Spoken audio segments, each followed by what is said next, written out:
সাত মহাদেশের বাইরেও এক আলাদা স্থল ও ভাগ ছিল পৃথিবীতে, নাম জিল্যান্ডিয়া। কিন্তু দীর্ঘদিন চোখের সামনে থেকেও নিখোঁজ ছিল সেই অষ্টম মহাদেশ। অবশেষে তার খোঁজ পেলেন বিজ্ঞানীরা, আর এই প্রথম পৃথিবীর অষ্টম মহাদেশের মানচিত্র আঁকা হলো। জানা গেল এই অষ্টম মহাদেশ পৃথিবীর কতটা জুড়ে ছিল। বলা হয় এটা প্রায় 1,70,00,000 বর্গ মাইল এলাকা জুড়ে রয়েছে, যা অস্ট্রেলিয়ার আয়তনের সমান। আজ থেকে 8,30,00,000 বছর আগে এক অতি মহাদেশ ছিল এই পৃথিবীতে। সেই অতিকায় স্থলভাগ একসময় ভেঙে যায় টুকরো টুকরো হয়ে, তৈরি হয় নতুন মহাদেশ। সেই সময় তৈরি হয়েছিল জিল্যান্ডিয়া। বিজ্ঞানীরা পরীক্ষা করে দেখেছেন এই অষ্টম মহাদেশের বয়স কম করে 100 কোটি বছর। তবে প্রাকৃতিক কারণে একসময় পানির নিচে চলে যায় এই মহাদেশ। জেগে থাকে শুধু ছিটে ফোটা কিছু দ্বীপ, তারই একটি নিউজিল্যান্ড। একই আকৃতির আরও কিছু দ্বীপ রয়েছে চারপাশে, কিন্তু সেই সবই মহাদেশের কেবল 6%। বাকি 94% ডুবে আছে পানির নিচে।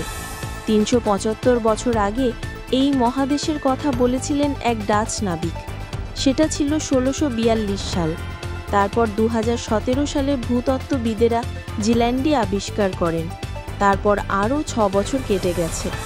অবশেষে জিল্যান্ডিয়ার সীমারেখাও মাপতে পারলেন বিজ্ঞানীরা।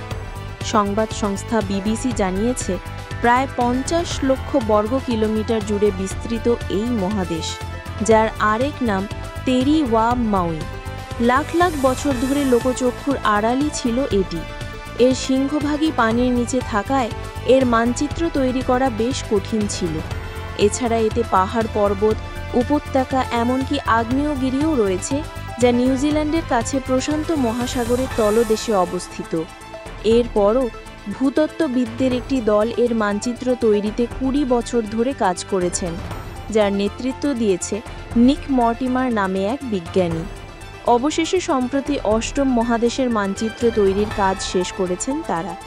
Fish.org নামে এক সংবাদ সংস্থা জানিয়েছে জিল্যান্ডিয়ার নতুন মানচিত্রের বিশদ প্রকাশিত হয়েছে টেকটনিক নামে একটি জার্নালে।